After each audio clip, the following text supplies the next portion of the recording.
newspapers in the You may months put ago. out notes, but we all know how people That's are right. once That is they head true. to the stores, that things have been in extreme issues. Let's rewind the tape for a second, Brad. We were just talking about the numbers. The number today is 20,969. You said that's just under 500 cases.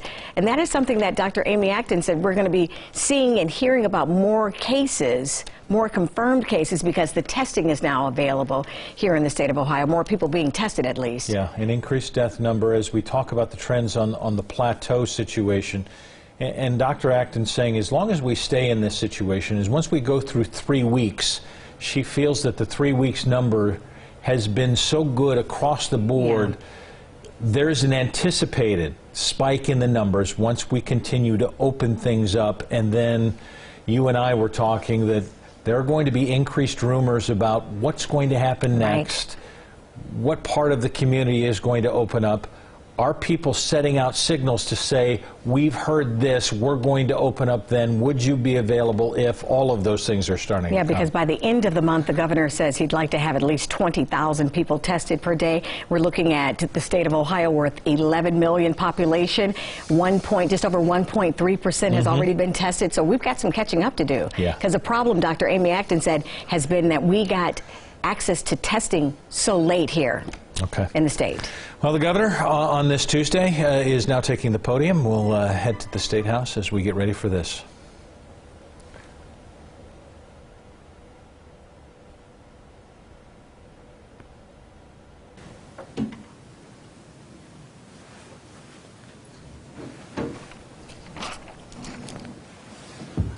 Good afternoon, everybody. Wearing a tie today from Franciscan University, our friends in Steubenville. I want to start with the budget. As we all know, the COVID-19 epidemic has had a profound impact on the American economy. It certainly has had a profound impact on the Ohio economy as well. Prior to the onset of the coronavirus pandemic, Ohio's economy was strong and our budget was on track. For example, by the end of February, state revenues for the fiscal year up until that point were ahead of estimates by over $200 million. That was at the end of February for the year. We now have figures in for the month of April. Our fiscal year-to-date revenues have taken, as you can imagine, a rather dramatic turn just in 2 months. We are now below the budget estimates for the year by $776.9 million. So as you can see, that is a turnaround going the wrong way of close to $1 billion. Just to put this in perspective, $1 billion per month is what the state pays and spends on primary and secondary education, as well as to our state colleges and universities each month. That's each month. Our Office of Budget Management Director, Kim Murnix, and her team are projecting that state revenues will continue to be below budget in the coming months as we move through this crisis. Nationwide economic forecasts have, of course, been very unpredictable. The forecasts, as well as OBM's projections, indicate to me that we need to make significant changes to our state budget to prepare for the coming months.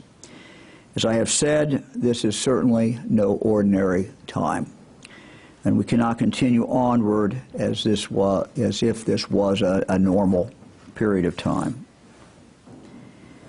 In Ohio, we of course have a 2-year budget cycle. Each fiscal year runs from July 1st to June 30th, and we are now starting the 11th month of our 24-month budget cycle. The budget has to be balanced throughout that entire period of time, and it has to be balanced by the end of each of those separate years. unlike the federal government, we have to balance our budget, and we intend to do so. So today I am announcing a $775 million budget reduction in general revenue fund spending for the remainder of 2020. That means that we have to obtain these $775 million in cuts in the next 2 months. Decisions like this are certainly very difficult and unpleasant, but they are part of my responsibility as your governor to make. While we do not know what the coming months will hold, we do know that COVID-19 is here with us and will be here with us for a while. That does not exempt us from the obligation to balance our budget. Making difficult budget decisions now will help us down the road, and it will help us while we continue our discussions for the next fiscal year budget. Let me explain a little bit about that. I have decided to not draw down the money from the rainy day fund for the next 2 months. We have decided to make cuts which will enable us to balance the budget for the next 2 months. And I'll explain this in more detail in a moment. But simply stated, we are going to need that money, that rainy day fund, for next year and possibly for the year after.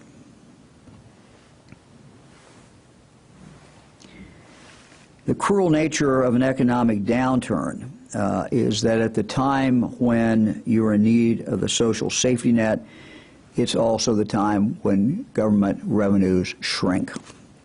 We're trying to preserve basic services for people while we get through this period. And one of the things that we're going to try to achieve is some stability. We will reduce Medicaid spending by $210 million. K-12 foundation payment reduction will be $300 million. Other education budget line items, $55 million. Higher education, $110 million. All other agencies, $100 million. And that totals up to $775 million. If the money in the budget, that is Ohio taxpayers' money, only 9.4% is spent on operating expenses of state agencies. Over 85% goes out across the state as subsidies to schools, higher education, Medicaid services, local government, etc. So most of the budget does not get spent on state agencies, but are really transfer payments that go out to our local communities and to our local schools throughout the state of Ohio. Any cut to education is difficult, but we have an obligation to do our best to balance these cuts and to protect the most vulnerable of our students. And we intend to do that with these cuts. Further, while no one can predict future revenues or exactly where our economy is going, we need to do everything that we can to try to ensure stability in funding for our schools and some predictability as much as possible. We have an obligation to our schools, to our students, to our parents, to give them as much predictability as we can. And so if we do not make these cuts now, over the next 2 months, the cuts we will have to make next year would have to be more dramatic. Now, with regard to our state agencies, each of our agencies, with the exception of the Department of Rehabilitation and Corrections, is taking cuts, including the governor's office. Regarding our state agencies, on March 23rd, I initiated an immediate hiring freeze for state employees and state agencies, boards, and commissions. That continues. I also ordered a freeze on pay increases and promotions of unclassified and exempt staff, and a freeze on new contract series for the states. That continues. I've asked each agency director to continue to identify additional savings in their budgets for the remainder of this fiscal year and for next fiscal year. Moving forward, all state agencies will continue the hiring freeze as well as the freeze on pay increases and promotions. State agencies will continue to operate under the travel freeze already in effect, with exceptions for those staff providing direct services in regard to this emergency. Further, agencies will immediately freeze new requests for contract services, except for those services that are necessary for emergency response, and will strictly scrutinize the continued need for those services. Agencies will suspend purchasing authority for non-essential purchases with continuation of only mission-critical contractual services. Those are the decisions that we are making for the next 2 months. We have been in contact with the legislature about these. I bear the responsibility. We will continue to discuss with the legislature where we will go with next year's budget, which will be immediately upon us. And I look forward to consultation with the minority leadership as well as the majority leadership of both the House and the Senate. Let me turn now to the Lieutenant Governor John Houston. Thank you, Governor. Good afternoon. I wanted to just expand a little bit on some of the things that the Governor just announced. You know, it has been my privilege to serve in public office in both the legislature and the executive branch. And so I've had a chance to go through difficult budget decisions over time. We went through them after 9/11. We went through them after the Great Recession. And now we're in the midst of the global pandemic that coronavirus has created, and there are both health and economic consequences as well as budgetary consequences. In all of those times, I can never recall a period where we went in basically a 2-month period to having $1 billion swing, from having more revenue than we had estimated to having far less revenue, $200 million overage to a $779 million shortfall. That is the most dramatic swing I can ever recall. We don't know how long it's going to last. The economic consequences, the budgetary consequences could be shorter, could be longer, but it's prudent, as the Governor mentioned, to plan for the long haul. In the end, this is about providing as much stability to the people out there, because that's where most state government goes, where state government money goes, is outside of state government. It goes to schools, it goes to healthcare providers, and I'm going to touch on that in just a minute, but we have to plan for that future. And Eric, if you could put up the blue slide or the pie chart there. This, I think, really gets at the heart of it. If you look at the three pieces of the pie, the gray is essentially debt service. And that's what we pay out of the state budget for debt service. The green is what you would call administration. That's all of the elected officials and the courts and everything that it takes, legal, administrative, all of that to administer state government. It's not a huge part of the pie. The blue is everything else. That's the money that goes out the door for Medicaid providers, it goes out for K through 12, goes out for higher education, and for local government. And that's the challenge that we have. That's why when you see money that gets cut from the things that we dread cutting them from, schools, Medicaid providers, and the like, it's because the state has to balance its budget, and that's where all the money is. The green piece of the pie and the blue piece of the pie are getting its cuts. Everything else is debt service. And I just wanted to put that in perspective for folks so that they really understand how the state budget works. We balance the budget. Most of the money we have goes out the door to serve other people. And that's the nature of how state government operates. I do want to say this as well, that, and I've talked about this for a while, it's a health crisis. A health crisis that, in response, creates an economic crisis. with budget consequences. That's not just at state government. That's for our local government friends in this state. That's for state government. It's a federal issue. It's a global issue. It's not. This is an economic crisis that's not unique to Ohio. And while we're opening things up in Ohio, that's not going to solve the global economic consequences of what's of what we're facing.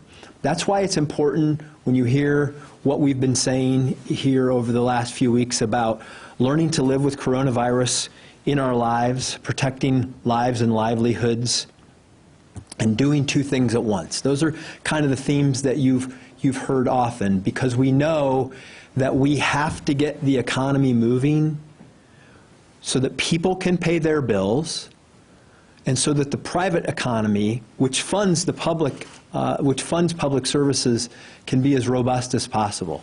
They all fit together, and we have to design a policy. The governor is in charge of designing a policy that meets all of those needs, that tries to get put people back to work, that gets the private economy going, so that we can fund that social safety net that education and children depend on, that healthcare and people who need healthcare services depend on. It is the social safety net that is critical to our lives. And so that's why all of this has to come together at once, why it's so difficult to piece these pieces together in a way that strikes that balance. And I really believe that we are in a great position because of the early decisions, because of the early warning that Dr. Acton provided, because of the quick action that the governor undertook, because of the partnerships that we have with business that is talking about how we can safely return to work, protecting employees and customers, beginning to get the Ohio economy moving so that we can serve everybody that depends on both work and public services. So I really believe that Ohio is poised to do this as well as any state in the country. And you're getting from us at these podiums every day a bit more of what those plans look like. It is moving forward, and it will all depend on how we pull together to make sure that we're doing the things in our private lives to keep us healthy, to not spread the coronavirus, so that we can get the economy back working, get people back working, and help to provide for the services that everybody needs. Thank you. Governor? John, thank you. Dr. Acton. Good afternoon, Governor, and good afternoon, everyone. We'll go ahead and start with the data. So today in Ohio, we now have seen a total of 20,969 cases, and that's up about 495 cases from yesterday. Unfortunately, our deaths in Ohio are now at 1,135. That's a change of reporting over the last 24 hours of about 79. We have had deaths in 63 of our 88 counties, and all 88 counties have had cases. Next slide. Again, our testing numbers continuing to inch upward. We've now tested almost 160,000 in Ohio. That's a little over 1 to 1.5% of our population. Other than that, I think everything else looks the same. Eric? And again, continuing giving you those times. These are 21-day trends. We do see that our cases did not increase as much as the average. We are up a little bit in our hospitalizations for the day compared to a 5-day or a 21-day average. And we'll keep these numbers for you and many other numbers on our website. Next. Again, this is our testing slide, really not a significant change. We're continuing to inch upward each day, our last day being May 4th, and we inched up again over up toward the 5,000 to 6,000 mark, and we'll keep all of that, again, on our website. We do look forward to the governor. We've been talking a lot about new data sets that we'll be sharing, and of course, we'll bring that to you later this week. Next slide. I do want to take a moment to go kind of along the lines of what the governor and Lieutenant Governor just said. When I look at the health and well-being of Ohioans, I am thinking about each and every one of the 11.7 million of us that from a complete physical, mental, emotional, and even your economic well-being, all of those things are what make us do better or worse. And when we're trying to look at lives and livelihoods, it's because we know that all of these things are impacting us. And so I wanted to share with you a little bit. You know, we know a pandemic kind of reveals all the chinks in our armor, and whether that be an old database that didn't quite work when you thought you'd have a scale to use it, or whether it means our own personal vulnerabilities. We know now that our mental health, you know, a lot of us are really struggling with a lot, and I've spoken to this before. Kaiser Permanente, their foundation, did a study that was just released in the last 24 hours showing an increase of over 1,000% of people reaching out for help. And so I just wanted to say I had a quick dialogue and exchange with our Director of Mental Health Services, Lori Chris. You've met her before, and she'll be coming back again to share things with you. But I think it's really important. Susan Borgia, who is the Traumatic Stress Research Program head for the National Institutes of Mental Health, said she's being kept up late at night because she's worried about, you know, our mental health system and it being able to absorb all the stress and the sort of pandemic stress and restlessness we're all feeling. And on our website, again, coronavirus.ohio.gov, Director Chris has put amazing set of resources. We're not stopping there. We're really working on making sure our systems there are just as robust to help all Ohioans. So you'll hear more from Director Chris in the days to come. But I want us to know, you know, it breaks us down a little bit. We struggle with what we're dealing with our businesses. And it's also often the time that opens us up. It's that thin feeling of being torn apart sometimes, and sometimes in those same moments, even those worst moments, and I've seen this over and over in my life, and at 54, and I have to remind myself, Governor, every day, because a day where I lose my temper or feel despair, right in there sometimes is just this little tiny pearl of something that I wouldn't have seen. And it helps to have people to talk to when you're feeling that way. And it helps to get new perspective on issues you're trying and problems we're trying to solve. And talking to someone might be that thing that actually helps you make that new innovation or see a new way forward. So I just want to say again, on our website, it's hard to see on this, we have a 1-800 number, 720-9616. Please go to our website. Also on our website, you can text 4HOPE, the number 4HOPE, to 741-741, where there are trained crisis helpers to talk to you as well. We really want to help folks, and we want to help each other. Just please don't give up hope. These are hard times. We know they're going to continue. We are going to be there with you through them. We all need each other right now. Ohio is pulling together, from our businesses to our government, to our nonprofits, to our philanthropies, to our neighbors, to each other. You're helping me. I'm helping you. The things we're doing are helping each other. And I really believe Ohioans are digging deep on this, and we have resources to help you. So please know they're there. Thank you. Dr. Acton, thank you very much. Questions?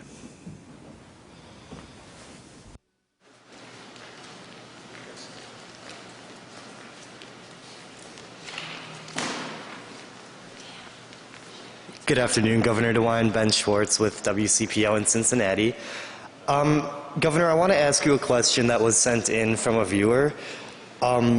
This viewer's dad has tested positive for COVID-19, and his father works at a small business in Cincinnati where 1/3 of their staff has tested positive as well. he says the employer has taken no steps to provide a safe environment for work, and he's wondering how the state will be able to properly manage non-essential businesses like that while things like this with not enough safety are happening at them, while also doing it with essential businesses that are already operating. Yeah, Ben, did you say what type of business it was? It's small. When I say a third, I think it's 3 and 9 employees. I don't know exactly what type, though. I'm assuming it's a small store. Dr. Acton, do you have any thoughts on that? And then I'll... Ben, I do have some thoughts on that. You know, as I was just ending my last lines, I was thinking about how exciting it has been to work with businesses and help them. You know, you're really racking your brain, and then you find that aha moment. And I wonder if both the employees and the businesses out there aren't armed with enough information to help them make those decisions. And again, we're still reeling, we're still putting out guidance. It's not all clear yet to everyone. So what I would suggest is both the owner of that business and the employees reach out to their local health department, which will in turn work with us, and maybe we could give them some guidance. Because I don't know this particular situation, so I can't comment on it. But I think what we want to do is reach out for help the workers, and make sure that someone, actually local health department, can help contact trace that and maybe get some testing to those folks and help the business actually handle that what potentially could be a little bit of an outbreak, not knowing the situation myself. But I think we have to offer help. So reach out to your local health department, and if that's not satisfactory, please reach out to the state health department. And I would say also, Ben, that you know, if someone finds themselves in a position that they feel is unsafe because of this, because of COVID-19, you know, obviously they should talk to the employer, but they also have the option, if that does not bring any kind of good results, to go to the local health department. And they can go and they can do that anonymously as well. So that's not the ideal. What we hope is that every, you know, small business many times is like families, and they treat each other like family, and that's what we would hope would happen. But clearly something has to be done. The facts that you described are very, very, very, very concerning, and the employee certainly has a right to be concerned. Thank you very much.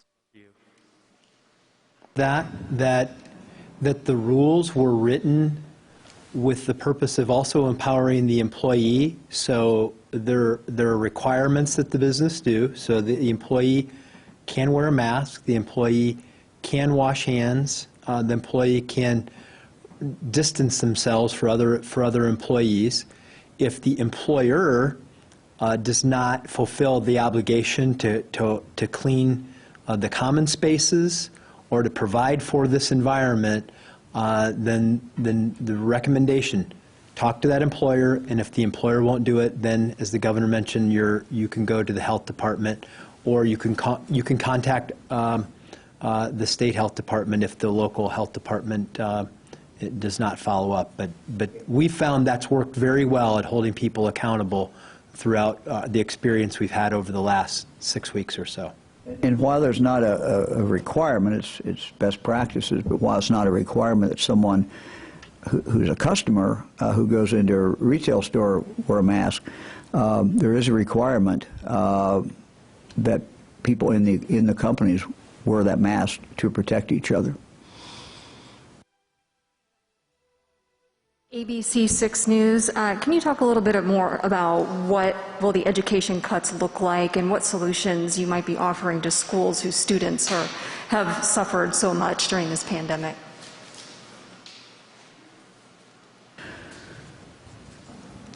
The budget director, Kim, will be will be available to the press corps tomorrow to give really details. What we have done is outlined, what I read to you was the big, broad numbers.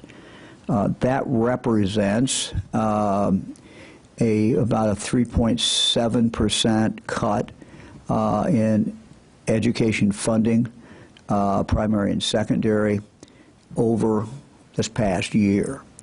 So it certainly will be significant in the next 2 months in the payments that go to the schools. She will be outlining that. The formula that every school obviously will be different. I have expressed here at these press conferences concern about students who are in schools that do not have the revenue, poor schools, poor children, and so that certainly is taken into consideration when we put that formula together. So she'll have more details on that tomorrow. Hello, Governor. This is Shane Stegmiller with Hannah News Service. In the last budget, you included a lot of extra money for schools aimed at helping wraparound services and that. How is what you're announcing today going to affect that? Are those funds going to be slashed as well? Those funds are not slashed. Obviously, money is fungible, so when you take money away from a school, it does, or to give that school less money, it obviously has some impact. And what we're really trying to do, we don't have a crystal ball. We can't predict where this economy is going. We want to be optimistic, and I am optimistic, but we also have to be cautious. And so what we wanted to do is to try to put the schools in a situation so as they begin in July, they begin the next year, that the cuts that we would have to make beyond this would be minimal. Now, we don't know if that's going to be true or not. As John pointed out, the challenge is that when you start cutting budgets, and other governors have found this and legislatures have found this, there's some big items in the budget. Medicaid is certainly one. Higher education is one. K through 12 is another. And so when you have to make these cuts, it is very difficult, frankly, to exempt out any of those because they're very significant parts of the budget.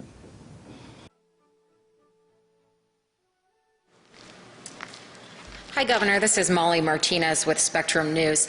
In that same vein, could you explain the rationale behind such a deep cut to Medicaid during a pandemic? And also, prisons make up 7.7% of the budget. Why no cuts to them?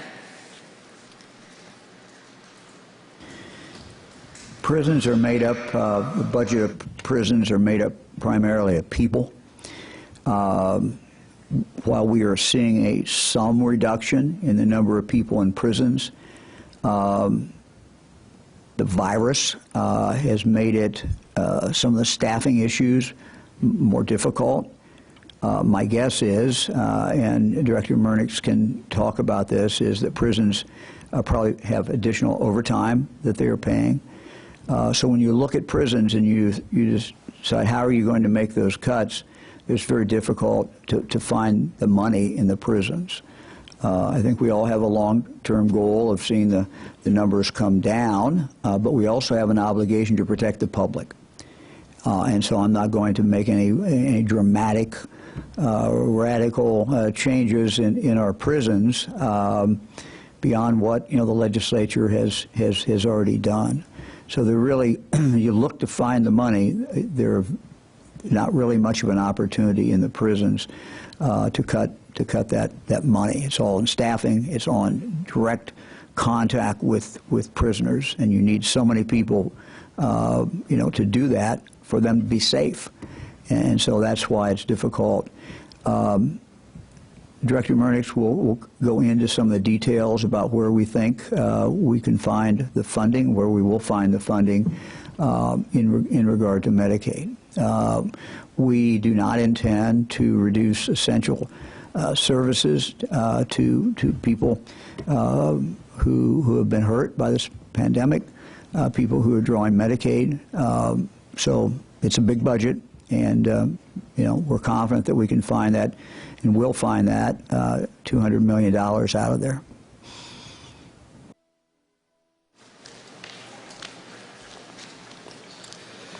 Jack Windsor, WMFD TV. Mansfield. My question is for the Lieutenant Governor. Lieutenant Governor, there's a growing belief that county officials, particularly health department directors, have power to interpret and implement orders we're now under, similar to the governor's latitude regarding federal guidelines. A few counties have already started to step out. Several others are in discussions and expressing beliefs that they have the power to determine what businesses are essential and when to restore civil liberties. Sir, do these counties and county departments of health have the authority and latitude? Further, will this administration be heavy-handed or helpful as counties decide to go their own way? Well, I can tell you that the administration's always had the opinion that local government officials are our partners and that we want to work with them. Local governments have different opinions, just like average citizens. They have opinions that some want us to go faster, some want us to go slower. I've been on phone calls with local government officials who gave me both of those pieces of advice today. But the governor has spelled out clearly that we have a pathway that we want to do to take the state through this together. And we rely on our local officials to enforce the rules in the executive order, which they have the obligation to do. And we're working as swiftly as we can to provide that balance of protecting people's health, which we want to do, but also opening up aspects of the economy and rolling back some of the restrictions that have been in place. But our whole plan, I want to be clear about what's happening in Ohio. We were the first ones in this, and we're at the forefront of coming out. We may not be the first, but we are on the front end of doing that, and the very nature of doing that requires us to trust people, to rely on the fact that they will use their freedom, as you defined it, with personal responsibility so that we can open up aspects of the economy without exacerbating the spread and infringing on the health and good standing of our community. So it's the balance that we're trying to work through.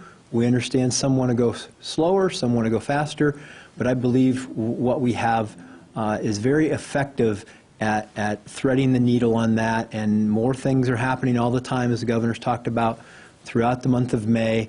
We're going to continue to loosen restrictions and trust people more and more every day.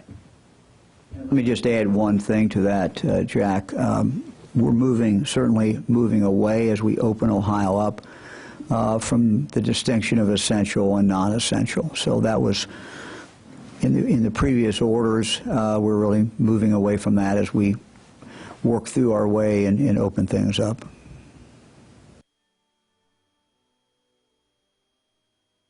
Governor Tom Gallick, Gongwer News Service. Getting back to wraparound services, should districts expect that there will be a separate pool of money for wraparound services in the next budget? Well, we haven't done the next budget, but we are committed to wraparound services. Wraparound services are even more essential today than they were before. These have been met with, I think, welcome arms, so to speak, and people have taken this money and have used it for very, very important things. Mental health services, for example. So, you know, this would not be the time. You know, I made a commitment that we would continue funding on wraparound services. And we're going to do everything that we can to continue that commitment, because we know some of the schools, many of the schools have relied upon that, have entered into long-term contracts or contracts that go beyond the next several months. And so we're going to continue the funding on wraparound services.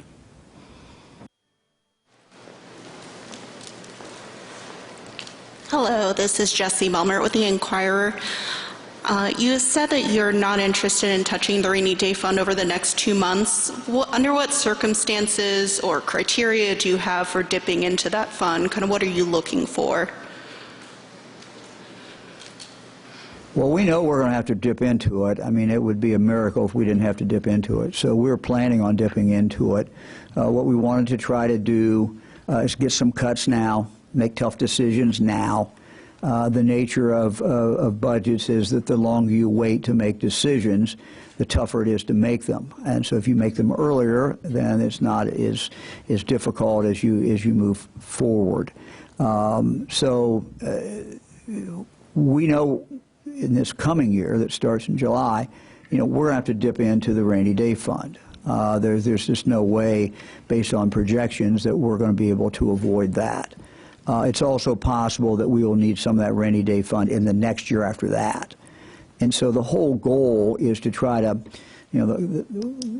what the legislature in its wisdom and Governor Kasich in his wisdom did is provide a rainy day fund. And that one of the main goals of a rainy day fund is so that you kind of level out services, so you don't have such a huge drop in those services.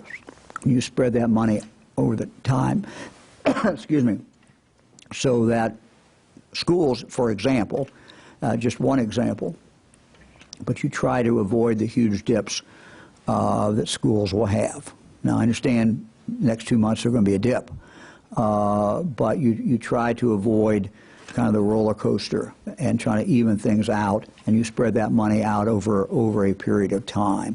And that's what we intend to do. I mean, we could have started taking from it now. It just made sense to try to get these cuts. The more prudent, the more conservative attitude, it seemed to me, was to make some of these cuts now and take it out of this next 2 months, and then take that rainy day fund and spread over the next year, and then maybe even some of that money into the year after that. This is Laura from Cleveland.com. Did the CARES Act stem? Can you talk about the CARES Act and how that impacted budget cuts?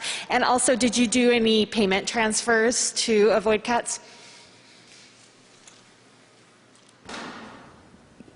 The CARES Act and the schools, I think, know their numbers, but the CARES Act is money for school. Part of that money goes to schools, and that is going to be a help to the schools as they deal with the coronavirus, as they deal with this reduction. The CARES Act money will be pulled down by the schools over the next year or so. And so that will be of help to every school in the state. Some schools, poor schools, for example, will get more assistance, and it will be more of help. But every school, if you look at the numbers, every school does get something from the CARES Act. And I think I missed the last part of the question. I apologize. Yeah, payment transfers. Payment transfers? I'm sorry, what about payment transfers? I'm sorry. Were there any made, and how did it, affect the cuts? Did it help stem some of the cuts that needed to be made? Well, one of the ways, as you know, that you can obtain some money in one budget is to kind of push things back into the next budget. We have tried to avoid that. That's kind of a one-time deal that you can do. We tried to push those back and not draw that money down, and that's basically almost like a savings account, I suppose. We decided not to do that, and we just tried to make these tough decisions right up front. Just face them, go after them, do what we have to do, however unpleasant that is. And we felt that that was better for schools and better for everyone in the long run. But Kim Murnix tomorrow can give you the exact details in regard to that.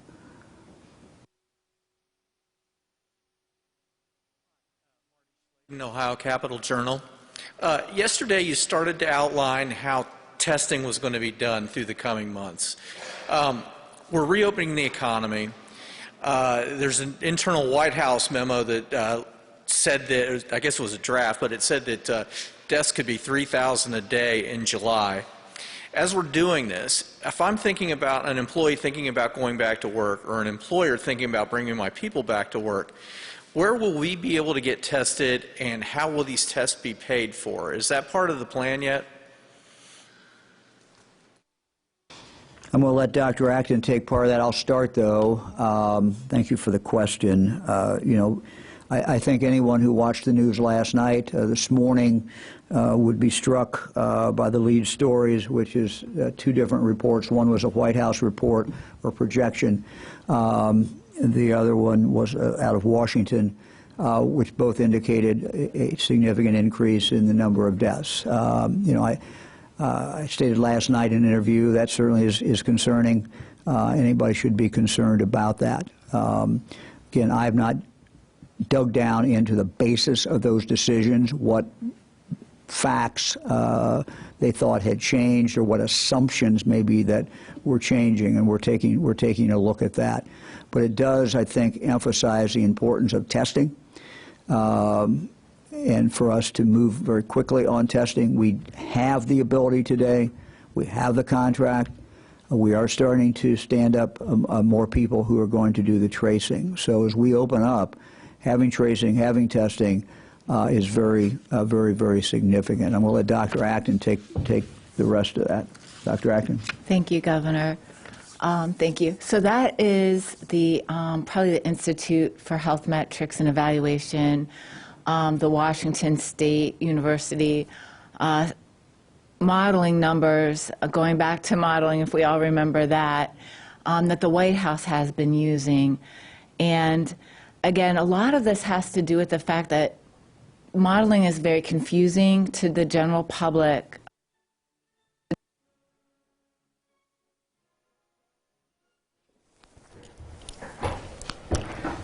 Clearly, we're having some technical problems there with Dr. Amy Acton and the governor there talking about, of course, the budget, the cuts, the drastic measures that he is going to have to make as governor here in the state of Ohio because of COVID-19. All right. Do we have them back? Dr. Acton is back. Let's send back.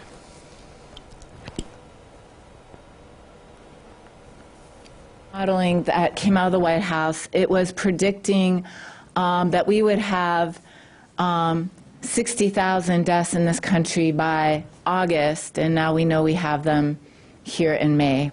So please, we always have to look at these things as the fact that we're all learning about this experience at the same time. It's an unprecedented thing. The science is there largely to help us make better decisions and kind of see trends.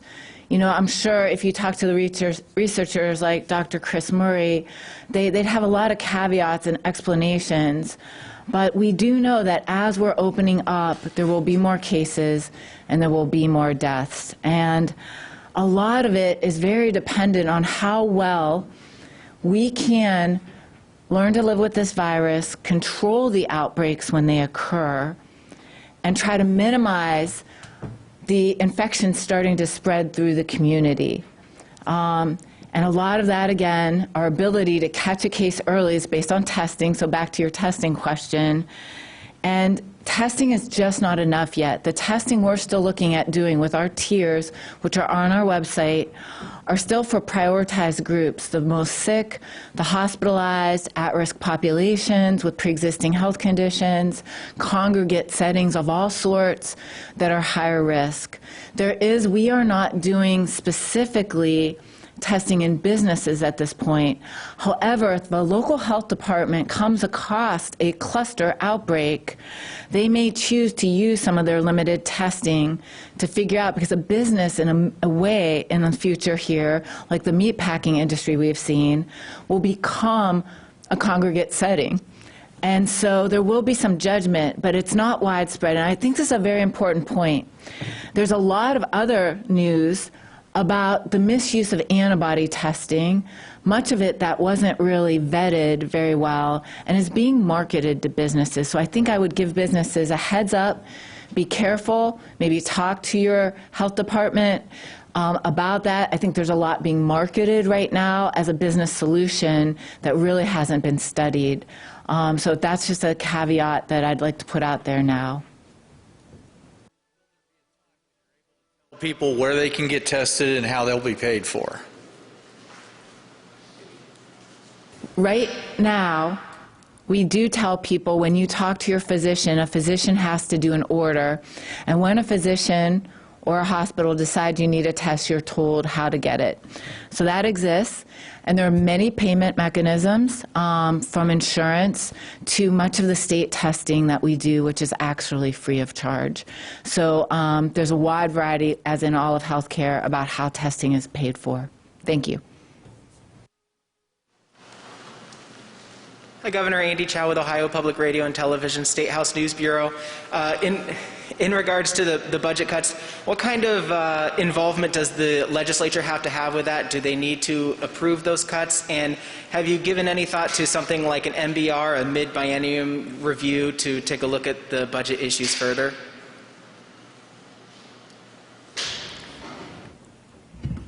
We consulted with the legislature, got input from leadership, but these are basically our decisions. But you know, everything that we do in regard to the budget, you know, we work with members of the state legislature. So as far as a review, we're going to have, you know, this is a continuous process.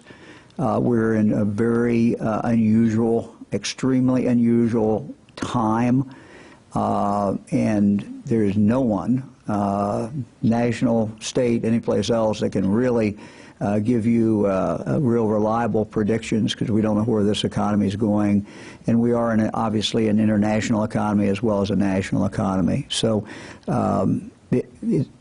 my point, I guess, is that this budget is going to have to be monitored, you know, very, very closely, and we're going to do that with the legislature. So we're going to go through constant reviews as we look at the revenues that are coming in.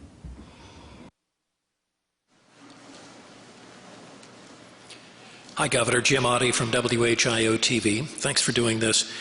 I want to ask what guidance you are going to be providing to local school districts, given this cut. Look a couple of months down the road. Are you currently thinking that they're going to return to the physical classroom in the fall? The fall seems like a long way off, but it's really just around the corner. And if so, is this the first cut? Will there be 2 or 3 more down the road? What should they be thinking? You know, we don't want any more cuts.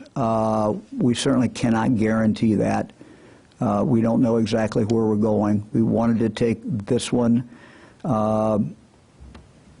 because we felt that that would give us a better chance of having more stability as we go through this next year. But no one can guarantee that. We certainly hope that. As far as whether they're going back into the classroom, I think everyone would like to see schools back in session in August, or whatever date they have when they're going back in. And we're just going to have to see where we are. I do know that schools have been working on different options. I know that the State Department of Education has a working group working with schools to look at different options. In discussions I've had with superintendents, they are all, and principals and teachers, they are all looking at different ways, you know, how could they exist in a world where coronavirus is still very much here? How do they get the social distancing?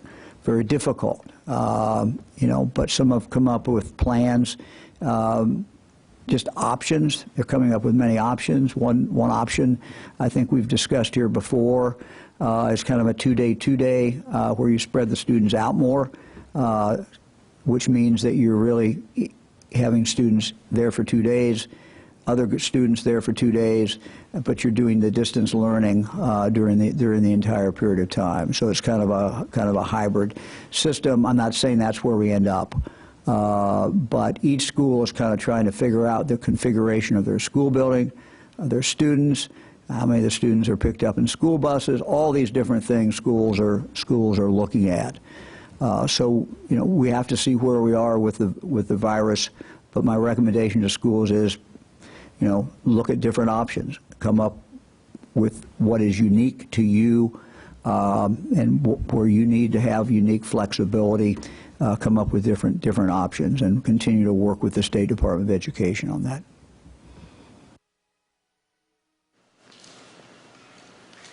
Hello, Governor. It's Andrew Welsh-Huggins with the Associated Press. Governor, we're continuing to see coronavirus cases climb in adult and juvenile prisons in Ohio. We're obviously familiar with what's going on in state prisons, but we've now got an outbreak at a DYS facility in suburban Cleveland.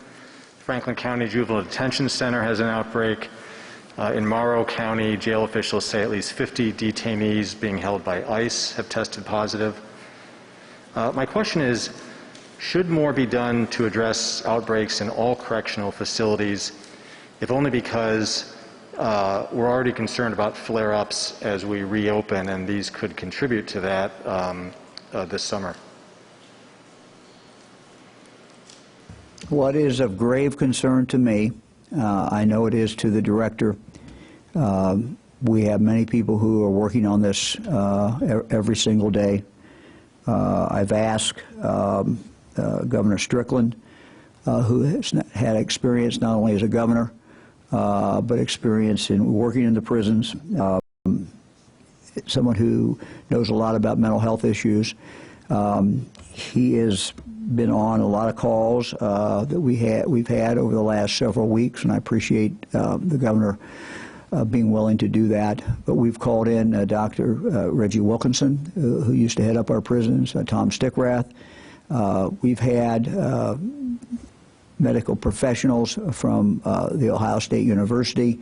So we pulled in a lot of different people in working groups in regard to our prisons. But it certainly is of grave concern. It is the nature, tragically, it is the nature of congregate living.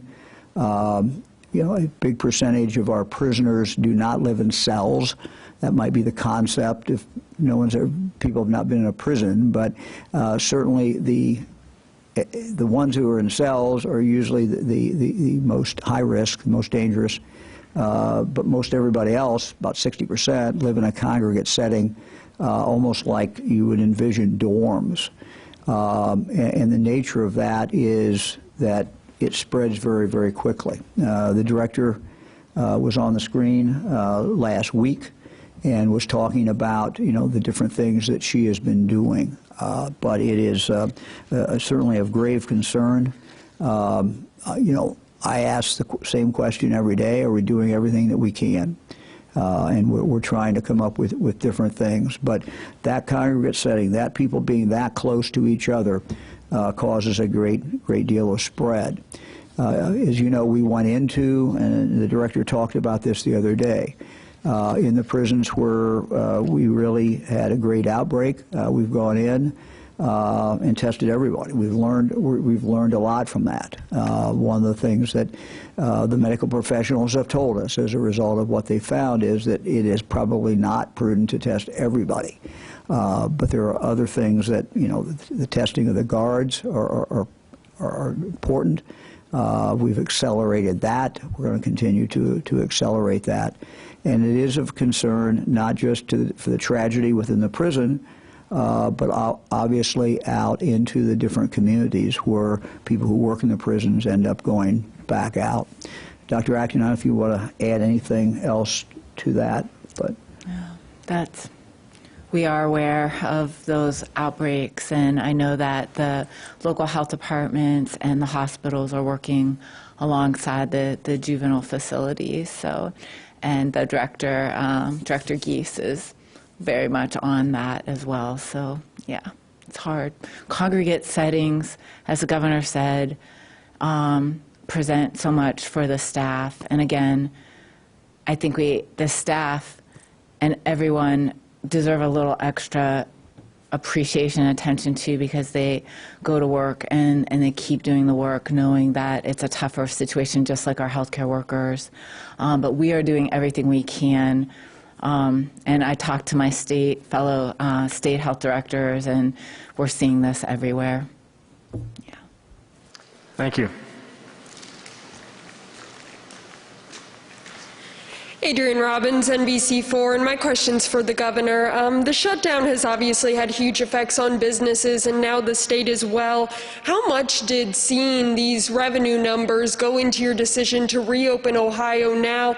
And is it fair to say that the state almost needs this reopening to go as smoothly as these businesses do? I missed the last part. I'm sorry. Say that again, the last part. Does the state need this reopening to happen smoothly and quickly almost as much as the businesses do? This was really not a factor in making the decision, not the revenue funding. What was part of the decision is we know the social cost, we know the medical cost, the health cost of a huge downturn. And Dr. Acton has talked about that. Lieutenant Governor has talked about that. So there's a big cost, not just economically, to a downturn in the economy, but you find that depression goes up, you find that domestic violence historically goes up. There's a lot of bad things that occur during a downturn in the economy. And we know that we cannot sustain that downturn forever, and we've got to start moving forward. So all those things factor into the decision that you've got to start moving. But no, not the specific numbers that I was seeing come in did not really impact a decision to, open up. We're not opening up to increase state revenues, although we do know that the revenue that comes in or does not come in directly impacts schools. It directly impacts our ability to help people with mental health problems, and so it's not irrelevant. It certainly is important. Thank you. Add to that, we've talked to so many different experts as this has gone on, and I've looked at a lot of the health economics data. Economics being like a field unto itself, even different than looking at business data. And what they have shown so far, some of the best experts in the world, is how we do this and doing it well really matters. And so that's the part where all the health safety that businesses are taking, and honestly, like our best chance of being able to maximize that is about our using things like this and doing all the steps right. And I really want Ohioans to understand this, because it is the virus. Our economy was already being disrupted, and there's already data showing that before there ever was an order. Because this is a global pandemic that's having global effects on supply chains, and people are out sick for a week at a time and then can't work. And so it's bigger than all of us here. But the way we can do it the best in Ohio is to really respect the virus and do it well. Respect the workers when we go in by wearing this mask. Gives us our best chance of maximizing it for all of us. Thank you. Kevin Landers, WBNS 10 TV. My question is for the governor. Real quickly, Governor, when do these cuts take effect? And what happens after the 2 months? And also, what was the biggest pushback that you got when you presented these cuts? Did people lobby for deeper cuts? Thank you. Well, they take effect immediately. We're going to obviously go from right now putting these cuts into effect and starting to look at the budget that begins in July. So those are discussions that we're going to move immediately to, because it's going to really be right upon us. We had discussions with the legislature. Look, I mean, no one wants to see cuts to education. We're concerned about the impact of local schools. So I don't think anybody's happy about anything, but it is what it is, and we have to do what we have to. We simply have to do what we have to do. You feel like you cut enough? Well, I think it's the right amount. I think it's the right amount. Obviously, we think it's the right amount. It's what we came up with. But you try to do it so that you can set yourself up so that you don't have the roller coaster next year. I mean, as the Lieutenant Governor pointed out, the vast majority of the money in the state's budget goes out. It does not. It's not here to run, you know, the different agencies or different departments. It goes out into the communities. A lot of it goes out in the schools. A lot of it goes out for social services that goes out and are administered locally. So trying to give those local communities some stability and some assurance. We felt that these deeper cuts now would enable us to have a better chance of having the stability as we go through this next year. Without any guarantees, we can't guarantee anything, but we felt that taking that now and doing that, however unpleasant it was and is, it was the right thing to do and the responsible thing to do. Good afternoon, Governor. Randy Ludlow with the Columbus Dispatch. Disregarding the next couple of months, because many agencies can deal with cuts for a couple of months, but looking at next school year, and given how bad the financial forecast looks, do you envision heavy reductions to schools continuing? In the primary, a near record number of school levies failed. The locals may see this as foistering more of the funding burden of local taxpayers, requiring more tax levies. Do you have concern about that? Well, as far as your latter comment, of course, you know, I certainly have concern about that. I have concern about every school district in the state of Ohio. So, yeah, we have concern. Do we hope to avoid additional cuts? But again, not having the crystal ball, we don't know that. The reality, and Randy, you've been around a little while and covering the State House and legislators and the governors, but you know, when you look at the budget and you look at places to cut, there aren't too many places where you get the real significant money. And we have an obligation with state agencies to go in and do the cuts and do those things. But that does not produce the money that you need because it's such a small percentage of the budget.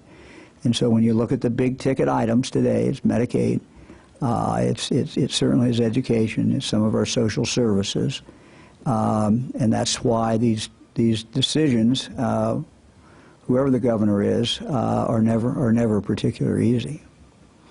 And it's not particularly easy for members of the legislature either. The local government funds in the next budget year?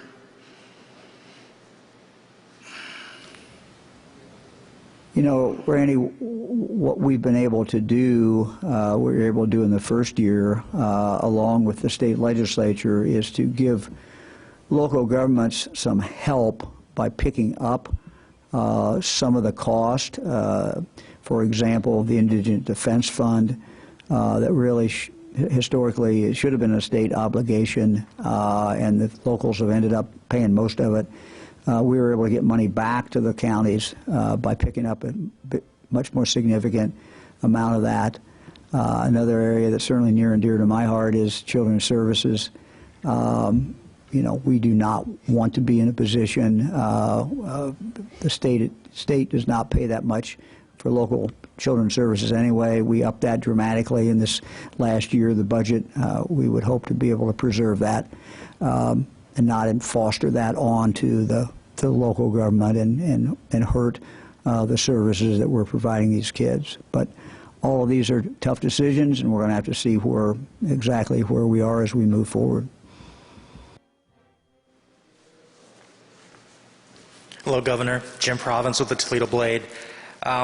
Your H2 Ohio program to clean up Lake Erie counts not only on funding or appropriations in the current budget, these 2 years, but it was also relying on budget surpluses in future years, surpluses that I assume you're probably not too confident are going to show up now.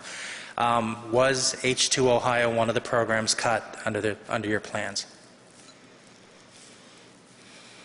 Well, Jim, Kim Murnix will give all the details, but I know that we made a decision to cut off applications at some point from farmers when in a regular year we probably would have been able to extend those applications. And just to remind everyone, this is the program to clean up Lake Erie, to deal with the algae bloom. We're still very much committed to that program. This is something in the long term, so we want to keep that program going. We want to keep it going as robust as we can. But again, everything is subject to where this economy is going.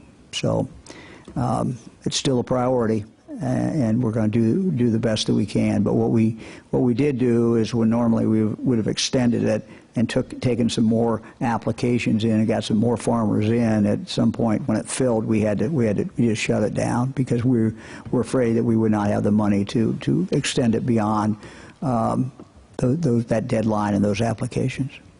Thank you. Good afternoon, Governor. It's Laura Bischoff, Dayton Daily News. I'm last question for the day. I was wondering if you could provide some details on when you're going to roll out the information on bars and restaurants reopening, and then also you mentioned that you're working with Governor Taft and Governor Celeste and Governor Strickland. I'm wondering if you have called on Governor Kasich for any assistance. Yes, I have, and I talked to him a lot about the economy and how we move Ohio back, and we're not letting the governor off, not without some consultation. So I have found that in these former governors, there is a great deal of wisdom, a great deal of knowledge, and a great deal of experience. And I fully intend to continue to utilize all four of them as we move forward.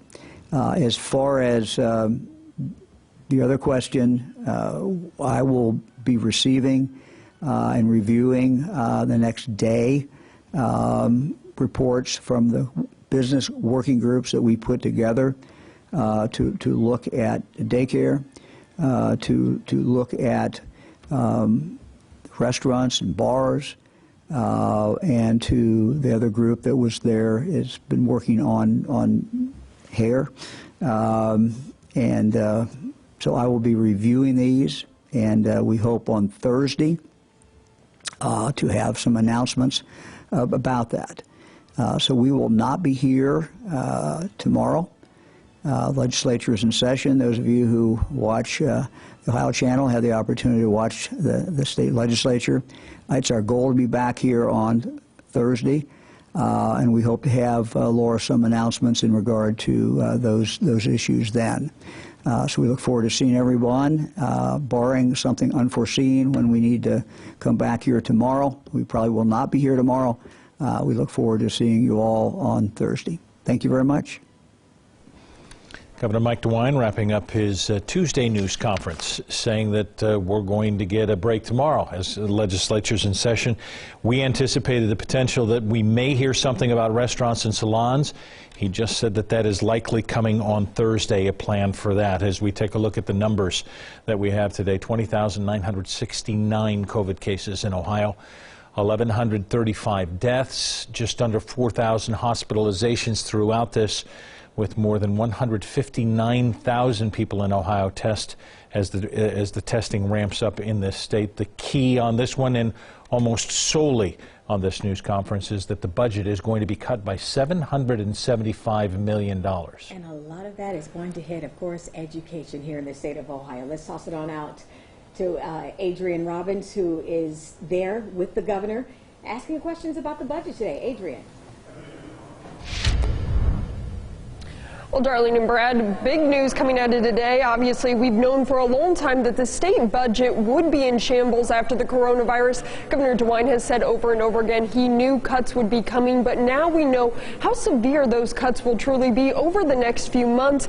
The governor said at the end of February, Ohio was in great shape with a $200 million surplus of our budget revenue estimates. But from March to April, we saw about $776 million billion budget shortfall, and the governor said he wants to try to take care of a lot of that over the next 2 months to cap off the fiscal year. As you guys said, a lot of those cuts will come from education. They're also going to be coming from Medicaid and from higher education. A lot of those state universities who are already dealing with budget problems of their own, and then they will also be coming from other agencies as well, to the tune of about $775 million. The governor said he ultimately decided not to take this money out of the rainy day fund because although it is raining, we are looking at a long-term storm, and we're going to need that money over the next year or even 2 years. One thing that stood out to me was the lieutenant governor, who said he's dealt with multiple bad budget years, whether it be 9/11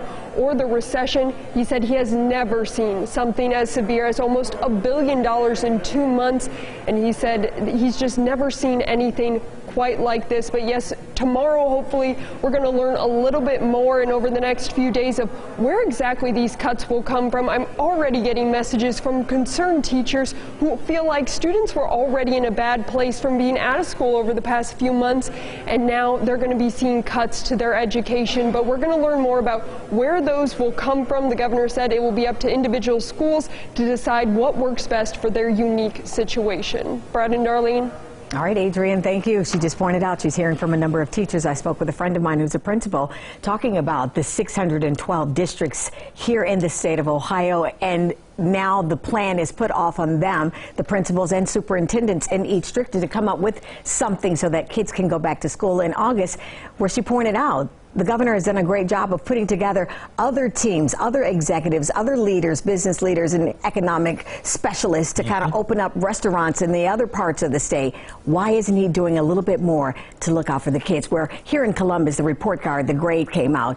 The schools here are a D. And his response is, well, my recommendation is let's look at a lot of different options. So obviously, as was pointed out in the press conference, nearly a record number of levies went down throughout the state because of this pandemic. Those that did pass were feeling extremely fortunate that they could continue the programs that they're going to continue. If we're looking at K through 12, $300 million cut over the next 2 months, $55 more million in other budget line items, higher education in $110 million, and then other agencies at $100 million, with then a Medicaid of $210 million cut to make up that $775 million. Almost cavalier in saying, well, the budgets are big, we'll figure out where to get that money, which always becomes interesting to me when you're talking about $775 million and the comment is, well, over the next 2 months, we'll find it to be able to cut $775 million. Why are you making a budget that you can cut in 2 months at $775 million? It will be interesting to see what happens with that, because he did point out, too, that on March 23rd, he put in place a hiring freeze, pay increases, promotions, and travel freeze for state workers, state employees, unless that had anything, your trouble had anything to do with COVID-19. Okay, obviously we will break this down. We'll continue to do it at the top of the hour. But wait, before we go, we got to talk about the breaking news coming out of the White House right now, and that's the dismantling of the task force, possibly. The White House saying, at least Vice President Pence saying, that there is a possibility that we may dismantle the president's coronavirus task force.